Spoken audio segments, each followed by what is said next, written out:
Ordinary share थे तो इसकी वैल्यू भी क्या बन गई 1 lakh. On 1 March right issue हो रहा है 20,000 ऑर्डिनरी शेयर्स का। नंबर ऑफ शेयर दिए मैं यहाँ पे 20,000 शेयर इशू हो रहे हैं नए। पार वैल्यू कितनी है ऊपर दी हुई है 1 है। कितने में इशू हो रहा है 1.25 में इशू हो रहा है, यानी कि 0.25 क्या हो गया प्रीमियम। फिर 5,000 शेयर का बोनस इशू हो रहा है। बोनस इशू हमेशा किसके ऊपर होता है पार वैल्यू पे होता है। और फिर हम इंटरम डिविडेंड दे रहे हैं 0.1 सारे शेयर्स के ऊपर, सारे शेयर्स के ऊपर जो राइट इशू में भी आ गए, जो बोनस में भी आ गए, जो पहले से थे, सब पे फिर डिविडेंड दे रहे हैं। How much did the bank account increase as a result of these transactions. Bank account का बताना, सिर्फ चेंजेस इन इक्विटी वगैरह कुछ नहीं बनानी, सिर्फ बैंक अकाउंट बताना। इंक्रीज कितने से हुआ। अच्छा 1 लाख शेयर तो ये तो पहले से थे ना, 1 लाख तो पहले से थे, ये तो अभी इशू नहीं हुए ना, तो इनका बैंक अकाउंट से कोई ताल्लुक नहीं है। अभी क्या हुआ, अभी 3 ट्रांजैक्शंस होंगे, 1 2 3, इनमें से बताना है हमें। Number 1 right issue 20,000 share issue हुए। कितने का शेयर बेचा एक, तो बैंक में आएंगे 1.25। कितना हो गया बैंक,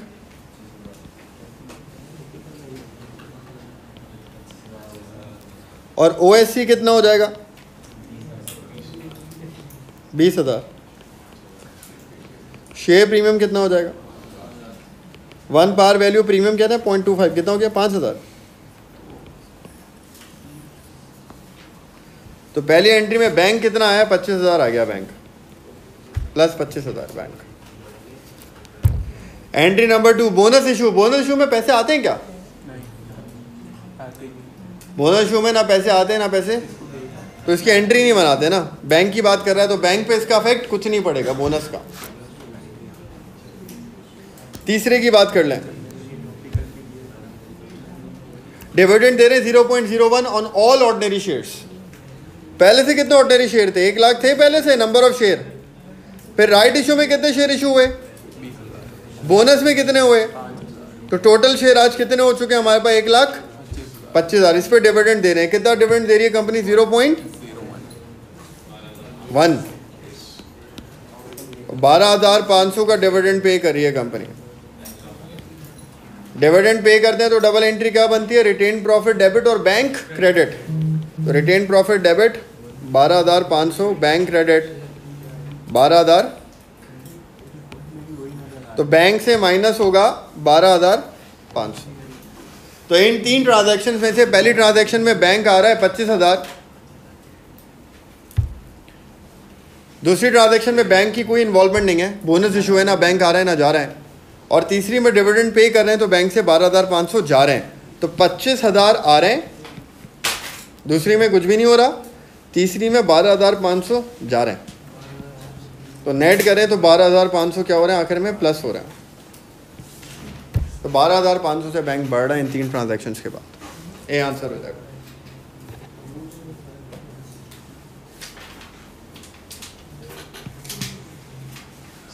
तो 12,500 प्लस आंसर आ रहा है।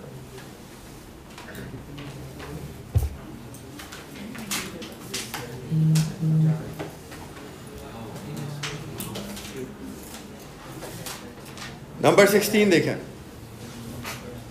2018 यहाँ है और 19 यहाँ है, यही मैं बोला, डेट सही से देख लेगा। 2018 में ऑर्डिनरी शेयर कितने थे 5 लाख थे, वैल्यू डॉलर है, ये ऊपर डॉलर लगा हुआ है देखें। तो 18 में हमारे पास 5 लाख के ऑर्डिनरी शेयर्स थे, और 19 में हमारे पास 7 लाख के ऑर्डिनरी शेयर्स हैं। तो इस 1 साल में कितने शेयर इशू हुए हैं, ऑर्डिनरी शेयर कितने से इंक्रीज हुआ है 5 लाख का ऑर्डिनरी शेयर था 18 में, 7 लाख का है 19 में, तो कितने से ऑर्डिनरी शेयर इंक्रीज हो रहा है इस 1 साल में 2 लाख डॉलर।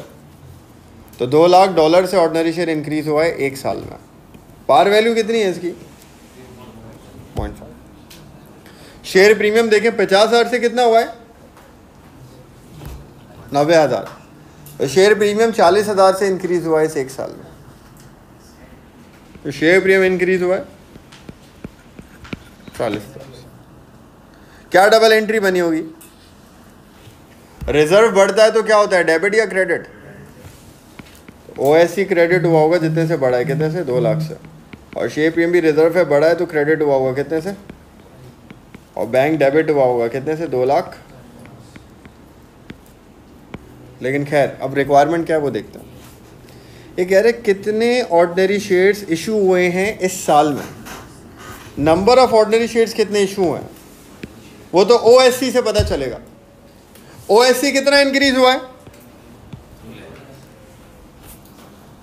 ओएससी 2 लाख रुपए से बढ़ा है, तो इसको नंबर ऑफ शेयर बताना है हमें।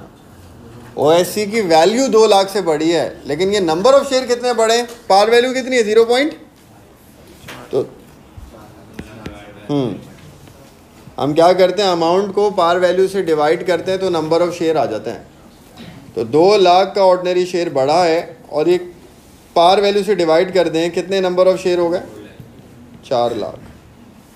तो 4 लाख शेयर इशू करे होंगे एक साल में, 4 लाख इशू करे होंगे, 0.5 पार वैल्यू है तो 4 लाख इंटू 0.5 करेंगे तभी तो 2 लाख ओएससी बनेगा। तो 4 लाख शेयर इशू हुए होंगे, सी आंसर। शेयर प्रीमियम नहीं मिलाते हम, शेयर प्रीमियम अलग से आता है। नंबर ऑफ शेयर्स कैसे आएंगे, 4 लाख, 0.5 पार वैल्यू, 2 लाख से ओएससी बढ़ी, और उन्हीं 4 लाख में शेयर प्रीमियम आया हो। इसमें कोई सवाल है, प्रॉब्लम है तो पूछना।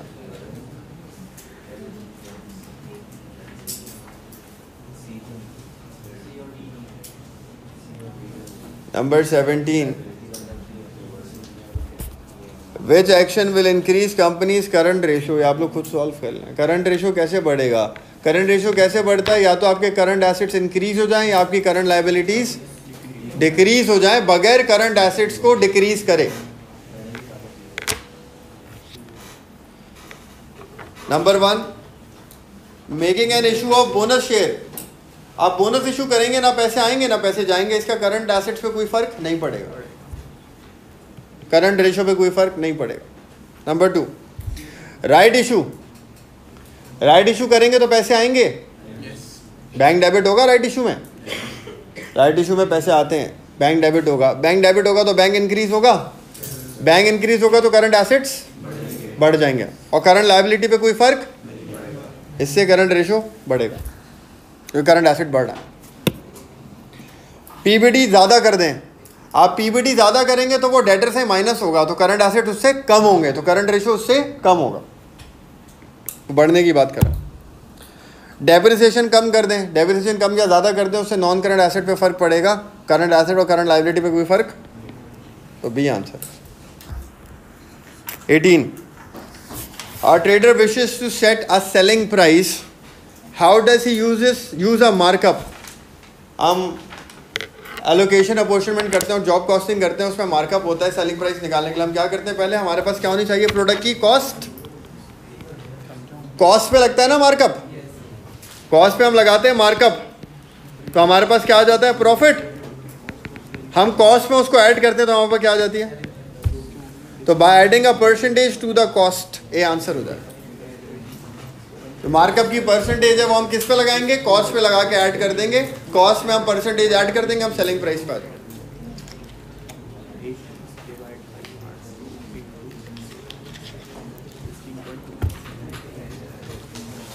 Number 19,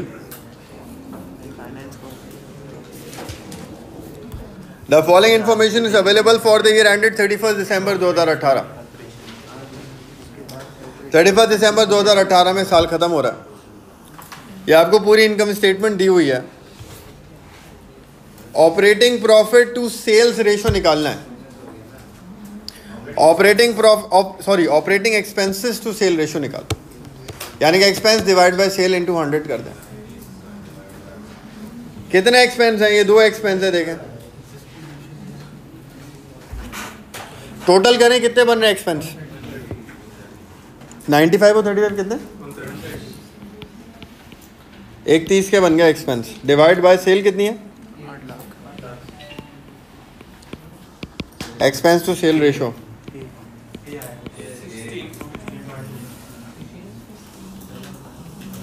16.25% answer.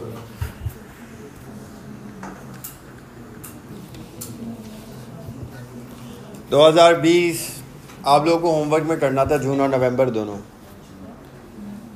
2020 से 19 के बाद से 20 में 21 में थ्योरी के MCQ ज़्यादा है, इसमें तो फिर कैलकुलेशन जा रही हैं।